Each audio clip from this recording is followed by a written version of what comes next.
Topic लेकर के आए हैं इमाइल दुर्खिम का श्रम विभाजन का सिद्धांत। इमाइल दुर्खिम का श्रम विभाजन आप लोगों को हम अपने समाज के उदाहरण से ही समझा रहे हैं।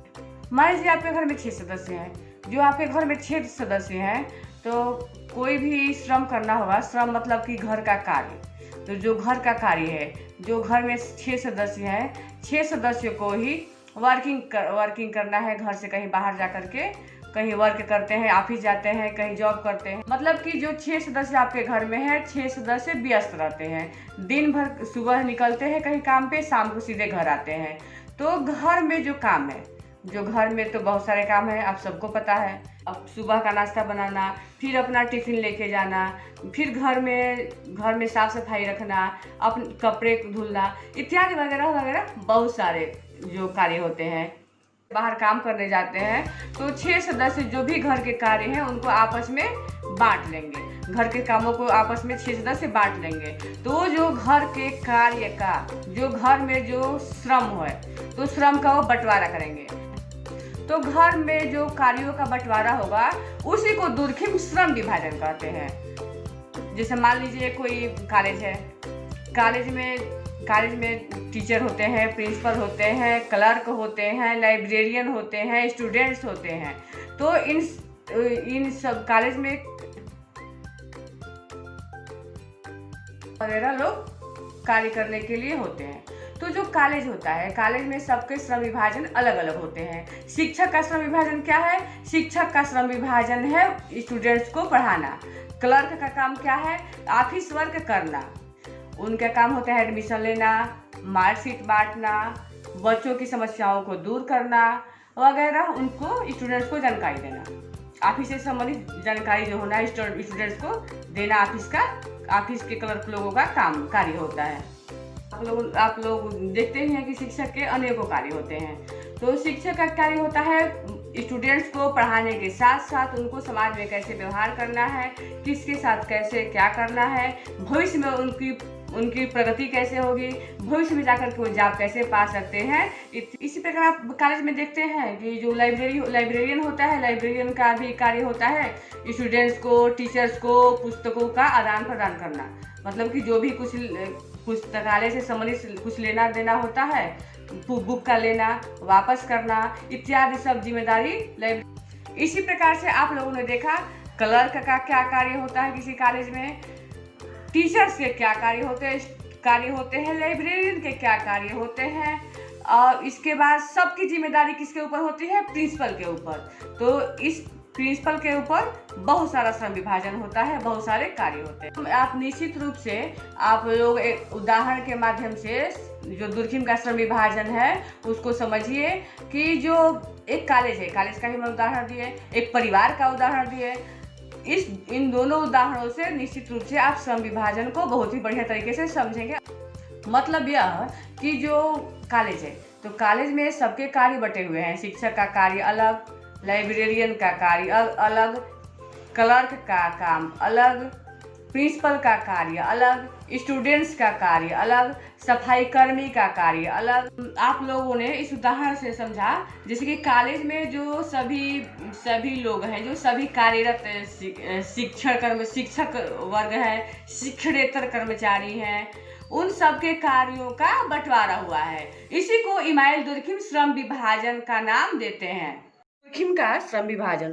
दुर्खिम की पुस्तक श्रम विभाजन की केंद्रीय समस्या सामाजिक सुदृढ़ता अर्थात व्यक्ति और समाज के संबंध है। श्रम विभाजन दुर्खिम की पहली रचना है। इसी पर उन्होंने डॉक्टरेट की उपाधि प्राप्त की थी। इस पुस्तक पर अगस्त कामटे का प्रभाव बहुत स्पष्ट देखने को मिलता है। पार्सन्स इस पुस्तक की व्याख्या the structure of social action में करते हैं। पार्सन्स का कहना है कि सामाजिक विचारों के इतिहास में श्रम विभाजन मील का पत्थर है। यह पुस्तक तर्क एवं केंद्रीय बिंदुओं पर लगभग अस्पष्ट है, जिन विचारों को दुर्खिम ने अपनी आगे की रचनाओं में स्पष्ट किया है। इस पुस्तक में ये बराबर धुंधली है। पार्सन्स की टिप्पणी सही होते हुए भी निर्विवाद रूप से श्रम विभाजन एक महत्वपूर्ण ग्रंथ है, जिसकी प्रासंगिकता आज भी तीसरी दुनिया के देशों के लिए बनी हुई है। इन देशों में भी हाल ही के 4 दशकों में औद्योगिकरण हुआ है। अधिकतर देश हाल ही में स्वतंत्र हुए हैं। विषय वस्तु। श्रम विभाजन पुस्तक की कोई भी व्याख्या व्यक्ति और समाज के बीच के संबंधों के बिना नहीं हो सकती। समाज कैसा भी हो उसमें ठहराव नहीं, गतिशीलता होती है। समाज कैसा भी हो, समाज में ठहराव नहीं होता बल्कि गतिशीलता होती है। मतलब ये कि समाज रुका हुआ नहीं होता है, वो समाज में गतिशीलता होती है, मतलब कुछ चलता है, समाज में कुछ कार्य होते रहते हैं, गतिशील रहती है। निश्चित रूप से किसी गांव का समाज शहर के समाज से भिन्न होता है। इस भिन्नता का कारण व्यक्तियों में आने वाली भूमिकाओं की भिन्नता है। जब व्यवसाय, शिक्षा, उद्योग, संचार सभी बदलने लगते हैं, एक समाज इस तरह दूसरे समाज से भिन्न होता है। ऐसे विभेदपूर्ण समाज को एक सूत्र में बांधने का कामाचार करते हैं। श्रम विभाजन की भूमिका में दुर्खिम ने स्पष्ट शब्दों में कहा है, कुल मिलाकर यह पुस्तक एक ऐसा प्रयास है जिसमें नैतिक जीवन की व्याख्या प्रत्यक्षवादी विज्ञानों की विधि द्वारा दी गई है। दुर्खिम समाजों को मुख्य तथा अविभेदीकृत और विभेदीकृत श्रेणियों में रखते हैं। अविभेदीकृत समाज यांत्रिक है जबकि विभेदीकृत समाज स्वायवी है। 19वीं शताब्दी में जिस श्रम विभाजन का विश्लेषण दुर्खिम ने अपनी पुस्तक में किया है वह कोई श्रम विभाजन नहीं था। बहुत समय पहले अर्थशास्त्री एडम स्मिथ ने श्रम विभाजन पर एक सिद्धांत बनाने का प्रयास किया था। बाद में चलकर श्रम विभाजन पर कई प्रामाणिक अनुसंधान कार्य प्रकाशित हुए। दुर्खिम इस तथ्य से अवगत थे। वे बदलते हुए परिप्रेक्ष्य में यूरोप के समाजों के लिए श्रम विभाजन की भूमिका का मूल्यांकन करना चाहते थे।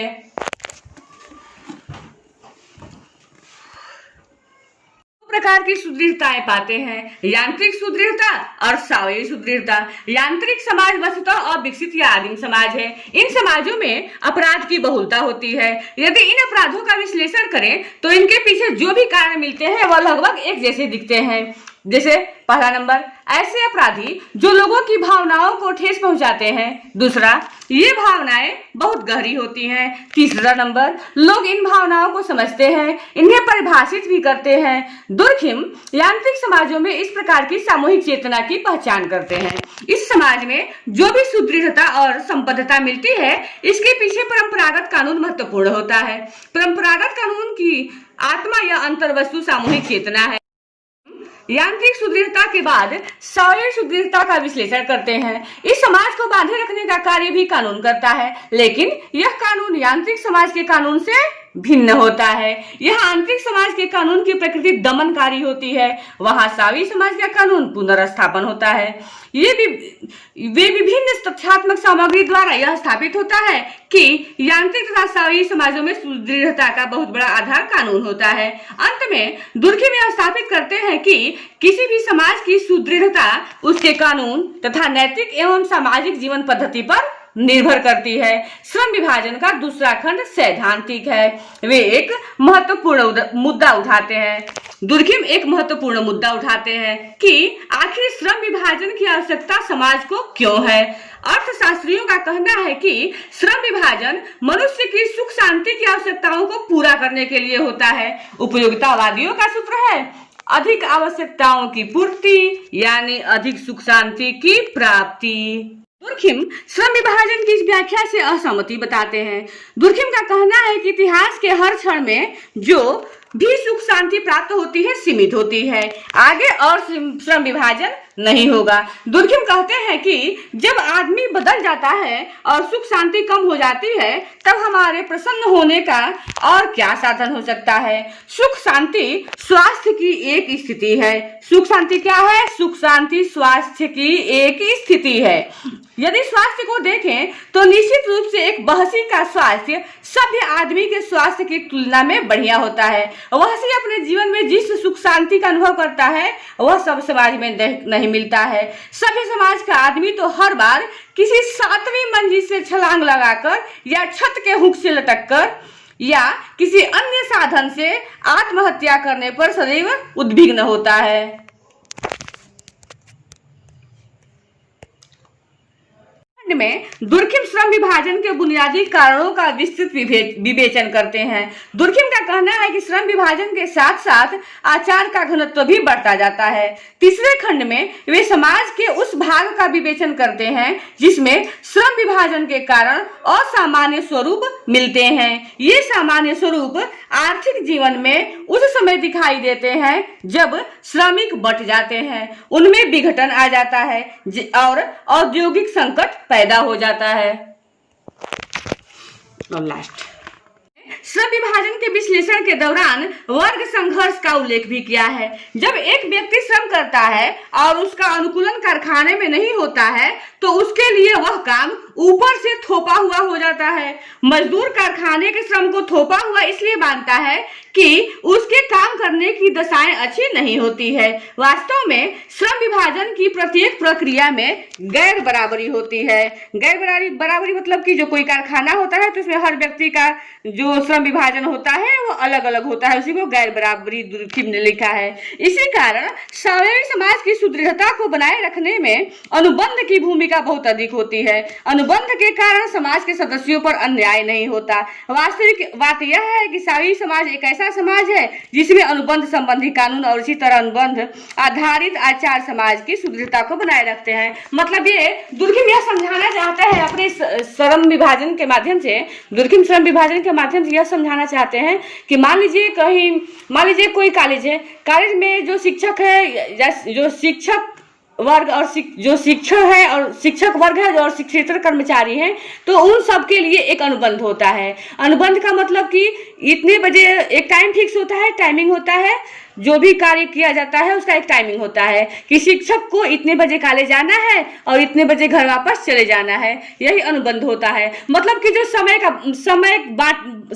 का एक निश्चित समय बना दिया जाता है। जैसे कोई जब किसी ऑफिस में वर्क करता है तो वहां पे उस व्यक्ति का ऑफिस वर्क का टाइमिंग बना होता है, उसकी इतने घंटे आपको कार्य करना है, तो जो कार्य करने की अवधि है वही अनुबंध दुर्खिम बतला रहे हैं।